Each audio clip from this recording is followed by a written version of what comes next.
pessoal, tudo bem? Eu sou Larissa Salete, professora de Língua Portuguesa e Redação.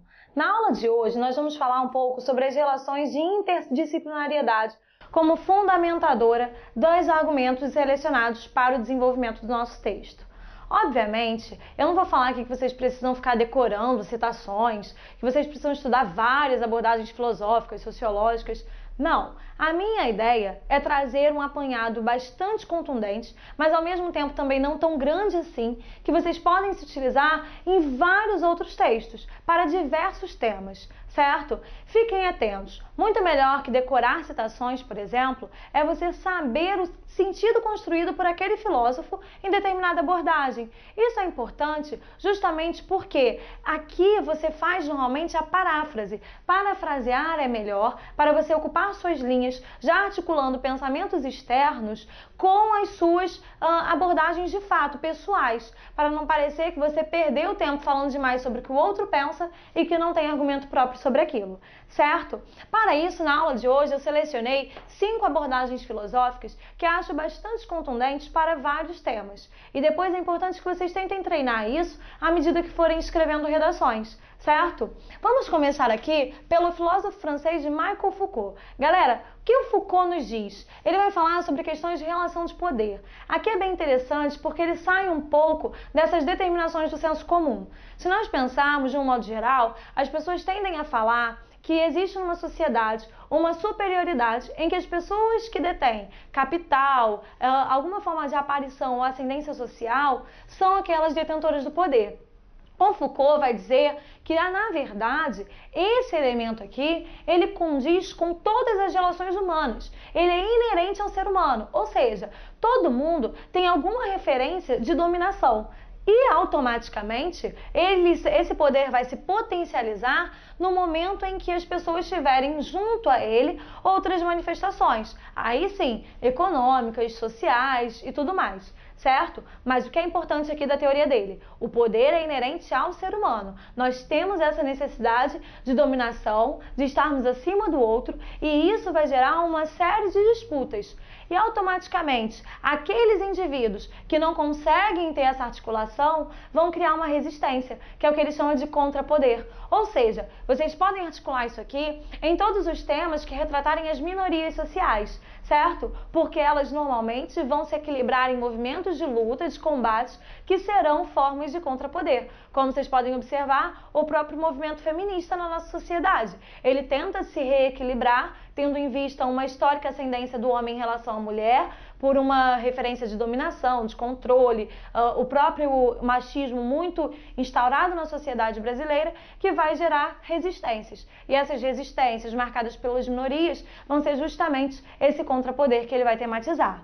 Aqui é interessante também que o Foucault vai trabalhar o poder potencializado não apenas pelo capital e também não apenas por questões, por exemplo, étnicas ou de escolaridade, mas principalmente pelo discurso. Ele diz que os maiores detentores dessa relação são aqueles que têm a abordagem, o poder do discurso. E nisso vocês podem trazer para vários outros temas, sobretudo aqueles que vão trabalhar com massificação midiática, que ela vai justamente entoar essa referenciação em que você tenta, pelo discurso, se tornar manipulador, certo? O que é um grande problema aqui, porque se eu tenho um discurso que é manipulador e ele está centralizado normalmente nos maiores detentores do poder, aquela relação do contrapoder, ela vai ter um aspecto de alienação ainda mais forte e vai ser de difícil subversão, porque ela provavelmente vai começar pelo discurso a aceitar sua situação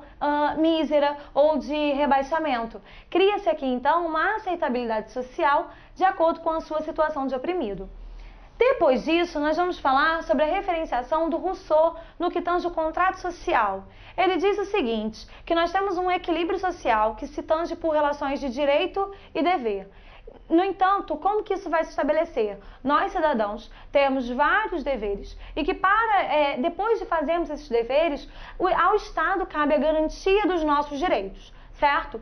O que me parece bastante problemático aqui, quando a gente fica naquela relação de redação, só criticando o governo o tempo todo. Parece um grande clichê, todo mundo fica criticando o governo sempre. Então, me utilizar de uma citação filosófica, trazer um outro nome de credibilidade no assunto, me faz trazer essa crítica de modo mais incisivo, e não parecer algum argumento do senso comum, certo? Então, o que ele diz é o seguinte: nós temos um contrato social, ele não é ali assinado de fato, mas ele é firmado no momento em que eu elejo, por exemplo, pessoas para me representar, em que eu escolho esses representantes, certo? Que serão normalmente os governantes da nossa sociedade, e aí nós temos essa relação abstrata. No momento em que eu não tenho os meus direitos garantidos, esse contrato se rompe, e isso aí denigre toda uma formação social.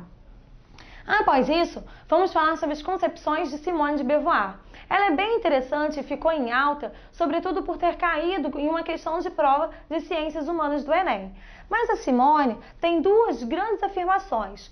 Uma, bem veiculada, a visibilidade da mulher, com aquela citação emblemática que diz: não se nasce mulher, torna-se. Ou seja, o que ela determina é que a mulher já nasce subjugada a vários paradigmas sociais. E para isso ela precisa se apropriar, por exemplo, a mulher é feita para ser dona de casa, deve usar determinadas roupas, deve se comportar de determinadas formas.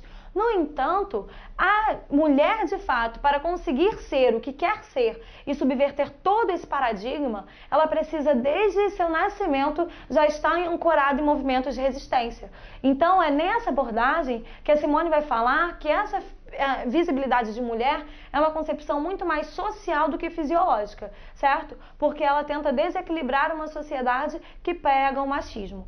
Mas ela também traz uma outra abordagem que pode ser aqui visual para outras questões, que é essa delimitação limitadora, definição limitadora. O que seria definir de forma limitada?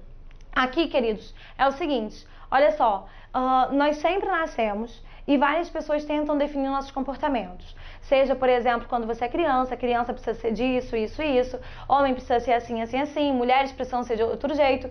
Nós temos essas delimitações. No entanto, o que ela fala é: o excesso de definição do que eu preciso ser, do que eu sou, quem eu sou, acaba me limitando. Ou seja, porque eu passo a ser apenas aquilo que as definições me permitem. E que, na verdade, a sociedade se faz com os seres humanos se descobrindo ou se redescobrindo em cada manifestação social. Por fim, queridos, vamos falar ainda da Hannah Arendt. O que ela traz é um conceito bastante interessante, estudado de acordo com a concepção da situação dos judeus no momento de Segunda Guerra Mundial. Aqui ela vai trazer um conceito bastante interessante, que é de banalização do mal.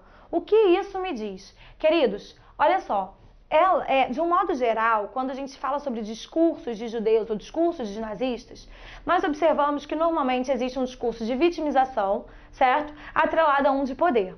O que ela vai falar é que, na verdade, isso não está incutido no fato de serem judeus ou de serem nazistas, mas isso está no fato do ser humano ser propenso ao mal. De que forma? Ali, naquele momento de Segunda Guerra Mundial, acabou acontecendo dos nazistas serem detentores do poder naquele momento, e sobretudo desse poder discursivo. No entanto, esse cenário poderia ser inverso, e provavelmente isso continuaria se mantendo na nossa sociedade, tendo em vista que, de acordo com ela, sim, nós somos propensos a esse mal, nós vivemos de acordo com a tentativa de menosprezar o outro, de tentarmos pela nossa individualidade uma sobreposição social, sem preocupação de fato com a forma como a sociedade se rege e tenta ser modificada.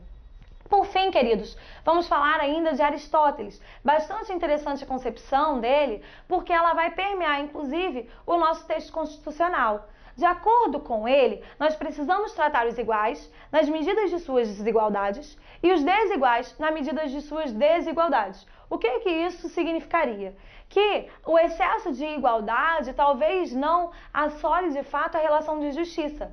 Ser justo é trabalhar com cada um de acordo com suas diferenças. Ou seja, nós não podemos fechar os olhos para as diferenças que existem entre os seres humanos. Cada grupo, cada classe, cada etnia tem sim suas peculiaridades. mas é importantíssimo que elas sejam tratadas com o máximo de cautela para que cada um não tenha uma relação injusta. E ela vai permear o nosso texto constitucional, sobretudo quando se fala em ações afirmativas. Mas o que são as ações afirmativas? São medidas cautelares, governamentais, a fim de tentar desequilibrar um problema histórico, para depois alcançar o equilíbrio. O que isso acontece? Como que isso se faz? Pense o seguinte, nós temos um histórico no nosso país de depreciação dos negros, um histórico de depreciação dos deficientes, por exemplo. Uma das ações afirmativas que se cria para esses dois grupos é a lei de cotas para a inserção em ambientes universitários e profissionais. Por que isso se estabelece? Para ser mais uma medida, por exemplo, de preconceito? Segundo Aristóteles, não. É porque esses indivíduos já são subjugados historicamente. E que se eles estavam numa balança desfavorável, eu vou precisar agora desfavorecer para o outro lado para depois alcançar a harmonia. Então essa é a teoria que ele traz e que vai permear, inclusive, a nossa Constituição, que é uma das obrigatoriedades do Enem. Não se esqueçam disso. Independentemente das minhas concepções pessoais, eu preciso respeitar todos os privilégios, todas as normatizações dos direitos humanos e das declarações universais, constitucionais, legais de um modo geral. Queridos, além dessa aula, nós vamos falar ainda sobre várias outras abordagens filosóficas, sociológicas, literárias, para que vocês fundamentem o argumento. Não deixem de colocar isso no texto de vocês para aplicarem de fato e entenderem se conseguiram entender e escrever, porque só o entendimento, às vezes, é problemático na medida em que quanto tempo você vai demorar, vai levar para escrever isso em termos de linha. Então, pratiquem, por favor, e não deixem de tirar suas dúvidas comigo pelas redes sociais. Espero que tenham gostado, abraços e até a próxima!